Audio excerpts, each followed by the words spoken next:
Assalamualaikum warahmatullahi wabarakatuh. Perkenalkan, nama Putri Dasari dengan NIM 2014-050001, jurusan Tadris Bahasa Inggris kelas A.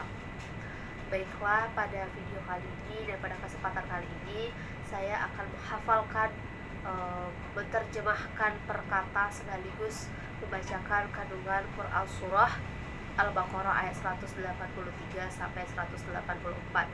Yang pertama ini saya akan menghafalkan Quran Surah Al-Baqarah ayat 183 sampai 184. A'udzu billahi minasyaitonir rajim.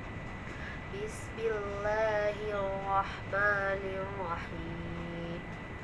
Ya ayyuhalladzina amanu kutiba alaikumus shiyam kama kutiba alal ladzina min qablikum la'allakum tattaqun. Ayyaman ma'dudat faman kana minkum maridan aw safarin fa'iddatun min ayyamin ukhar wa 'alal ladzina yutiqunahu fidyatun ta'amu miskin faman tatawwa'a khairan fahuwa khairul lah wa an tasumu khairul lakum in kuntum ta'lamun. Shadaqallahul azim. Baiklah, itulah hafalan saya dari Quran Surah Al-Baqarah ayat 183 sampai 184. Selanjutnya saya akan membacakan arti perkata dari Quran Surah Al-Baqarah ayat 183 sampai 184.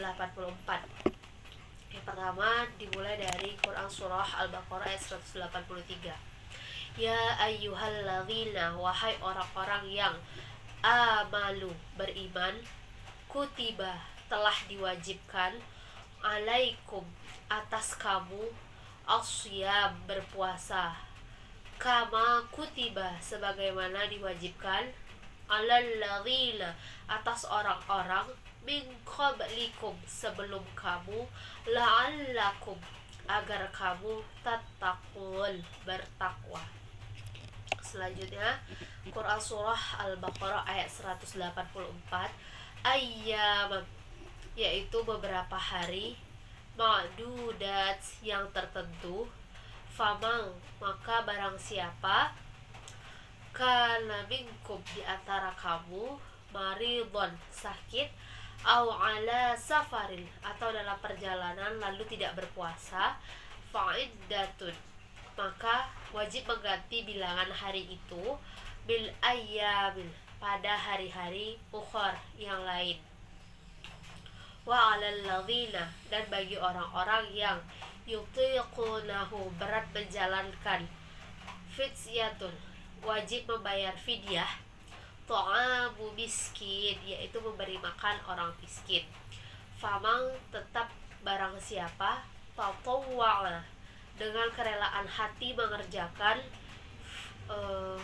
khairan, kebaikan, fahuwa, maka itu khairun, lebih baik, lahu ya, baginya. Wa an tasubu, dan puasamu itu khairun, lebih baik, lakum, bagimu, in kuntum, jika kamu ta'lamun, mengetahui. Itu adalah arti perkata Quran Surah Al-Baqarah 183 sampai 184. Adapun arti secara keseluruhannya yaitu, hai orang-orang yang beriman, diwajibkan atas kamu berpuasa sebagaimana diwajibkan atas orang-orang sebelum kamu, agar kamu bertakwa. Quran Surah Al-Baqarah ayat 183. Selanjutnya arti, yaitu Quran Surah Al-Baqarah ayat 183 inilah yang menjadi dasar bagi umat Islam dalam menjalankan ibadah puasa. Allah menyampaikan bahwa puasa merupakan ibadah yang bersifat wajib. Maka dari itu, mulai dari kampung-kampung sampai perkotaan, semua orang Islam berkewajiban melaksanakan ibadah puasa.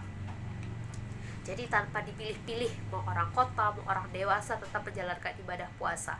Akan tetapi pada ayat berikutnya, yaitu ayat 184, Allah memberikan pengecualian kepada 3 orang yang boleh tidak melaksanakan puasa Ramadan, yakni yang pertama orang yang sedang sakit, yang kedua orang yang sedang berpergian atau musafir, dan yang ketiga orang atau orang tua yang rentah, yaitu perpaduan antara fisik dan usia.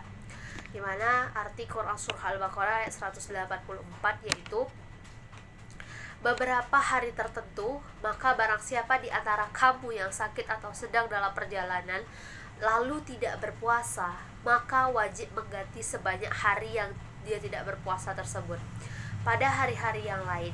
Dan bagi orang yang berat menjalankannya, wajib membayar fidyah, yaitu memberi makan orang miskin. Tetapi barang siapa dengan kerelaan hati mengerjakan kebaikan, maka itu lebih baik baginya, dan puasamu itu lebih baik bagimu jika kamu mengetahui. Jadi kita berbicara mengenai pengecualian. Yang pertama, yaitu orang dalam kondisi sakit boleh untuk tidak berpuasa. Ternyata tidak bisa asal atau sembarangan saja. Perlu adanya pihak yang memiliki otoritas dalam melakukan penilaian secara objektif terkait kondisi kesehatan seseorang. Lantas yang menjadi pertanyaan kita selama ini, siapa pihak yang memiliki otoritas tersebut? Maksudnya siapa pihak yang memiliki wewenang kepada orang yang memiliki kondisi tersebut, ya, kondisi yang tadi. Pada konteks ini, pihak yang memiliki otoritas untuk menentukan fisik seseorang dalam kondisi sakit atau tidak adalah pihak atau orang yang memiliki kemampuan atau kapabilitas dalam bidang medis seperti dokter. Ketika ada seseorang mengatakan dirinya sakit kemudian tidak berpuasa sebelum melalui pemeriksaan medis, maka hal tersebut tidak dapat dibenarkan. Misalnya ketika kita hanya mengaku-ngaku, oh saya sedang sakit, tetapi dalam sisi medis atau dokter kita masih sanggup untuk berpuasa dan masih diperbolehkan untuk puasa, berarti itu tidak dibenarkan alasan dia tidak berpuasa. Oleh karena itu, peran tenaga medis atau dokter tersebut tadi sangatlah penting dalam memutuskan apakah seseorang ini diperbolehkan untuk tidak berpuasa karena alasan sakit. Sebagian penyakit memang ada yang tidak bisa untuk berpuasa karena setiap jam atau setiap jam itu dia harus minum obat dan harus memang makan gitu, dan otomatis dia tidak bisa berpuasa, dan itulah tadi yang dinilai oleh dokter. Sementara ketika seseorang menyatakan sakit berdasarkan hasil pemeriksaan medis dan tidak dapat menjalankan ibadah puasa, maka orang tersebut harus mengganti puasa pada hari lain di luar bulan Ramadan.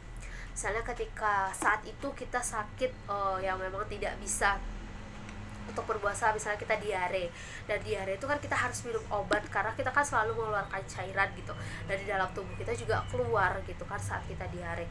Nah, jadi apapun yang kita makan itu pasti kan keluar lagi, dan otomatis untuk menghentikan itu semua kita harus berobat, kita harus minum obat, dan dokter pasti kebanyakan menyarankan untuk tidak berpuasa dulu supaya kita bisa minum obat supaya cairan-cairan di tubuh kita tidak hilang. Karena ketika kita berpuasa dan cairan tubuh kita keluar dan kita tidak makan apapun, itu otomatis kita menjadi lemas dan tidak bisa untuk melaksanakan ibadah puasa. Oke, beranjak pada pengecualian yang kedua setelah yang pertama tadi, berdasarkan Quran Surah Al-Baqarah ayat 184 dengan jelas Allah Subhanahu wa Ta'ala mengatakan bahwa orang yang sedang berpergian atau musafir juga mendapatkan pengecualian atau kompensasi boleh untuk tidak berpuasa Ramadan. Maka musafir ini juga perlu diperjelas karena tidak semua orang yang berpergian dapat dikatakan sebagai seorang musafir. Nah, jadi musafir di sini juga memiliki ketentuan. Bukan berarti kita dalam perjalanan, misalnya kita mau dari rumah mau ke pasar, itu kan kita perjalanan mau dari rumah ke pasar, tapi bukan itu yang dimaksud musafir tadi gitu. Karena musafir ini dia dalam perjalanan jauh dan jangka yang panjang. Contoh misalnya ada seseorang yang berprofesi sebagai seorang bus dengan rute yang jauh misalnya kan, seperti antar kota Padang Palembang misalnya, yang berjalan berkilo-kilometer. Lah, walaupun dia udah sering kan melakukan perjalanan dari Padang ke Palembang tersebut setiap harinya, tetapi ia tidak dapat dikatakan sebagai seorang musafir karena pada hakikatnya ia sedang menjalani pekerjaan sehari-hari yang ia lakukan. Karena ketika seorang supir itu mengatakan dia musafir loh, saya membawa mobil berkilo-kilometer dari Padang Palembang gitu. Nah, itu kan sudah merupakan pekerjaan sehari-harinya. Dan di sini jelaskan bahwa dia tidak bisa dikatakan seorang musafir karena itu memang udah pekerjaan dia. Berbeda dengan tujuan seseorang yang berpergian untuk menuntut ilmu, menjenguk keluarga yang sedang sakit, bersilaturahmi dan sebagainya. Jadi di sini ketika kita sedang dalam perjalanan menuntut ilmu, misalnya kita mau ke suatu kota, suatu daerah di mana itu tempat kita menuntut ilmu dan kita akan ke sana, itu namanya bisa dikatakan sebagai musafir. Terus kita juga dalam perjalanan misalnya untuk menjenguk keluarga kita yang sakit dalam jarak yang jauh, itu bisa dikatakan sebagai musafir. Dan kita ingin bersilaturahim dengan memang konteksnya atau apa yang kita ingin silaturahmikan itu jelas gitu, itu bisa dikatakan sebagai musafir. Sehingga dari sini dapat kita pahami atau kita ketahui batasan seseorang dikatakan sebagai seorang musafir ketika ia melakukan perjalanan jauh lebih dari 80 km untuk tujuan tertentu dan hal tersebut bukanlah profesi atau pekerjaan yang dilakukannya sehari-hari. Ya, seperti yang dikatakan tadi, seorang supir itu dia udah melakukan itu setiap hari. Setiap hari dia sudah terbiasa bolak-balik Padang Palembang mungkin. Dan itu bukan merupakan yang dinamakan musafir. Karena setiap hari dia di dalam perjalanan, dalam pekerjaannya setiap hari juga dia di dalam perjalanan. Jadi seorang musafir oleh Allah Subhanahu wa taala diperbolehkan untuk tidak berpuasa, akan tetapi harus mengganti puasa pada hari lain di bulan puasa Ramadan. Nah, mengapa supir tadi, kita balik ke supir tadi sebentar, tidak dikatakan sebagai seorang musafir? Karena supir tadi bekerja setiap hari selama 30 hari gitu. Kadang bahkan mereka tidak libur, maka dikatakan 30 hari mereka Padang Palembang. Nah, jika mereka itu dikatakan sebagai musafir, mereka setiap hari melakukan itu karena itu adalah pekerjaan mereka. Maka dari itulah itu tidak dikatakan sebagai seorang musafir. Oke, kita masuk kepada yang terakhir, kategori ketiga, yaitu mendapatkan pengecualian untuk tidak berpuasa berdasarkan Quran Surah Al-Baqarah ayat 184, yaitu orang yang sudah tua atau seseorang yang secara fisik rentan dan tidak memungkinkan untuk menjalankan ibadah puasa. Orang yang masuk dalam kategori ini diwajibkan untuk membayar fidyah kepada fakir miskin sebagai ganti karena ia tidak dapat menjalankan puasa Ramadan. Nah, jadi ketika seseorang yang udah tua, sudah renta dan tidak bisa melaksanakan puasa pun memiliki syarat untuk menutupi dia tidak berpuasa tadi. Apalagi kita yang masih sehat, masih bisa menjalankan ibadah puasa, masih bisa kuat menjalankan kegiatan sehari-harinya, kita tidak berpuasa, otomatis kita memang harus menggantinya ke hari setelahnya. Nah, sedangkan ketika seseorang sudah rentan dan tidak bisa berpuasa, mereka harus membayar fidyah kepada fakir miskin sebagai ganti ketika mereka tidak bisa melaksanakan ibadah puasa atau ibadah Ramadan ya. Seseorang harus membayar fidyah sesuai dengan jumlah hari puasa yang ia tinggalkan. Takaran fidyah yang harus dibayarkan ketika orang tidak berpuasa satu hari adalah 1 mud. Jadi kalau misalnya 30 hari kita tidak berpuasa, berarti 30 mud yang kita keluarkan atau harus kita bayar fidyah kepada fakir miskin tersebut.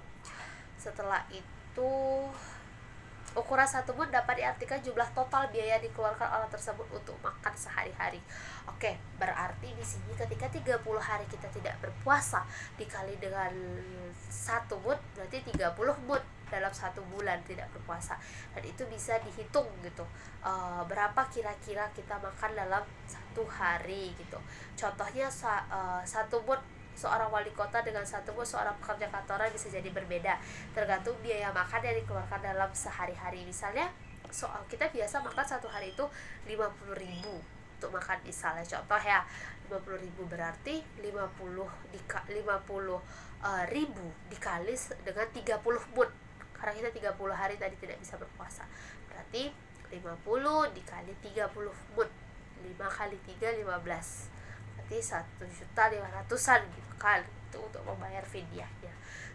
Berarti dari sini, dari surah Al-Baqarah tadi mendapatkan 3 pengecualian orang yang orang yang boleh meninggalkan puasa. Yang pertama, jika dia sakit tapi dia harus menggantinya di lain hari. Yang kedua, ketika kita jadi musafir, tapi ingat musafir tadi juga memiliki beberapa ketentuan untuk boleh meninggalkannya.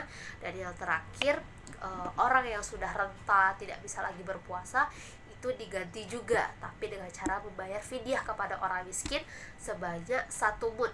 1 mud itu dikalikan dengan berapa kita tidak berpuasa, dan 1 mud itu artinya biaya yang kita keluarkan dalam kita makan sehari-hari. Itulah penjelasan saya, hafalan saya mengenai Quran surah Al-Baqarah 183 dan 184. Mohon maaf bila terjadi kesalahan. Terima kasih. Assalamualaikum warahmatullahi wabarakatuh.